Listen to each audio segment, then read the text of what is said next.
ორგანიზაციის მიერ დემოკრატიული ცვლილებების ინსტიტუტის მიერ ჩვენს პარტნიორებთან ერთად ორგანიზებული იქნა პროექტი ახალგაზრდული ექსპრესი, რომლის ფარგლებშიც შერჩეულო იქნა 10 ახალგაზრდა ჟურნალისტი. ახალგაზრდებმა გადაიღეს ვიდეოფილმი მოკლემეტრაჟიანი ახალგაზრდები პოლიტიკაში, რომლის ჩვენებას დღეს ჰქონდა, ღონისძიებას ესწრებოდა რამდენიმე პოლიტიკური პარტიის ახალგაზრდული ორგანიზაციის წარმომადგენლები, სტუდენტური ორგანიზაციის წარმომადგენლები.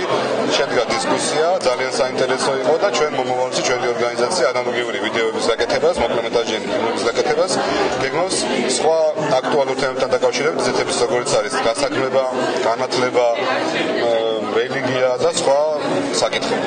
პროექტი ეხებოდა ახალგაზრდების ჩართულობას მედია სივრცეში და ახალგაზრდებმა გაწყვეს, რომ დღევანდელ აქტიურ პრობლემაზე გაეკეთებინათ ეს საკითხი და გაეშვებინათ. ეს იყო ახალგაზრდები პოლიტიკაში.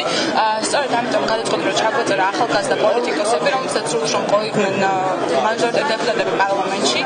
მე ვარ სკოლის მასწავლებელი, რომელსაც გადაწყვეტ, რომ მონაწილეობა მიიღო ამ პროექტში, რადგან არის ძალიან საინტერესო და მრავლის მომწველი მივიღე ძალიან დიდი გამოცდილება და დარწმუნებული ვარ, მომავალში გამოადგება ეს საკითხი და გამოვიყენებ ამ პროექტს. ჩვენ გვინდა ახალგაზრდებისთვის როგორც ჟურნალისტებს დაგვენახებინა ორი დადებითი და უარყოფითი მხარე. იმედია, რომ ეს ყველაფერი გამოგვივიდა და წარმატებით განხორციელდა ეს ყველაფერი. ჩვენ არც დადებითად ვიყავით, არც უარყოფითად განწყობილი, ამას უბრალოდ ნეიტრალური მხარე ვაჩვენეთ თუ რა ძალა აქვს ახალგაზრდებს და რა შეუძლიათ, რომ სინამდვილეში გააკეთონ მათ. ახალგაზრდების ერთიანობა შეუძლია ბევრი კარგი საკითხი გააკეთონ, სასიკეთო საკითხი გააკეთონ ქვეყნისთვის. ერთად უნდა გავჩვენოთ.